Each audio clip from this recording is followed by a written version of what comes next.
হারাম উপার্জিত ব্যক্তির সাথে শরিকানায় শরিক হয়ে কুরবানি করলে কিংবা বেনামাজি ব্যক্তির সাথে কুরবানি করলে কুরবানি সহি হবে কিনা। তো সুপ্রিয় দর্শক শ্রোতা, যদি জানতে হয় পুরো ভিডিওটি অবশ্যই দেখবেন ইনশাআল্লাহ। আসসালামু আলাইকুম ওয়া রাহমাতুল্লাহ।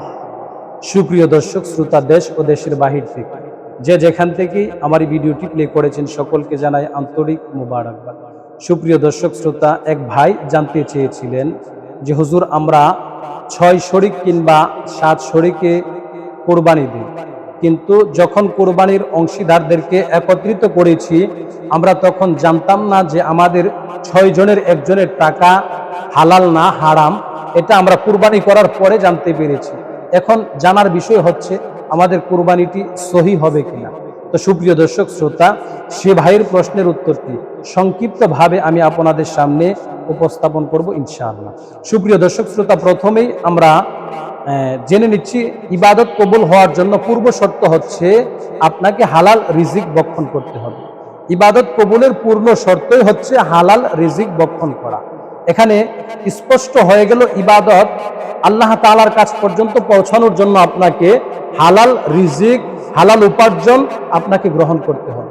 তো সুপ্রিয় দর্শক শ্রোতা, যে ভাই জানতে চেয়েছিলেন যে আমরা 5 জন কিংবা 7 জনে কুরবানি করতেছি, এর মাঝখানে একজনের টাকা হারাম, সেই হারাম শরিককারী ব্যক্তির টাকা আমাদের এখানে ঢোকার পরে আমাদের কুরবানি সহি হবে কিনা। কারণ আমরা তো 5 জনের 6 জনের টাকা হালাল, একজনের টাকা আমরা জানতে পারলাম সুদ কিংবা ঘুষের সাথে সংশ্লিষ্ট। এই ব্যাপারে সঠিক সমাধান কি? এই ব্যাপারে সঠিক সমাধান হচ্ছে, সুপ্রিয় দর্শক শ্রোতা, হারাম উপার্জনকারী যে ব্যক্তি আপনাদের 6 জনের সাথে একত্রিত হয়ে 7 জন 7 শরিকে একত্রিত হয়েছেন, ওই ব্যক্তির এক অংশ হারাম হওয়ার কারণে আপনাদের 6টি অংশই নষ্ট হয়ে গেছে, কোরবানি সহি হবে না। আমি আবারও বলে নিচ্ছি, কোরবানি সহি হওয়ার জন্য প্রথম নাম্বার শর্ত হচ্ছে হালাল উপার্জিত টাকা হতে হবে, হারাম টাকা দিয়ে কোরবানি হবে না। তো সুপ্রিয় দর্শক শ্রোতা, এখন গুরুত্বপূর্ণ বিষয়, আপনি যাকে নিয়ে কুরবানি করবেন, হ্যাঁ 5 শরিক 7 শরিক হতেই পারেন, এতে কোনো বাধা বিপত্তি নেই, কিন্তু আপনার শরিকানায় যাকে নিচ্ছেন, অ্যাড করছেন, যুক্ত করছেন, আপনাকে দেখতে হবে আপনার সাথের সহপাঠী শরিকানা ব্যক্তির টাকাটা কতটুকু হালাল, বৈধ উপার্জিত সম্পদটা কি বৈধ, হালাল কিনা। যদি এমনটা জেনে নেন তাহলে অবশ্যই আপনার কুরবানির ক্ষেত্রে সহি হওয়ার ধারণা রাখতে পারেন। এটা হচ্ছে একটা বিষয়। 2 নম্বর বিষয়, অনেকেই জানতে চান যে বেনামাজি ব্যক্তির সাথে কুরবানি করলে কুরবানি হবে কিনা। হ্যাঁ, বেনামাজি ব্যক্তির সাথে কুরবানি করলে কুরবানি হয়ে যাবে, কারণ নামাজ এটি একটি স্বতন্ত্র ইবাদত, আর কুরবানি এটি একটি স্বতন্ত্র ইবাদত।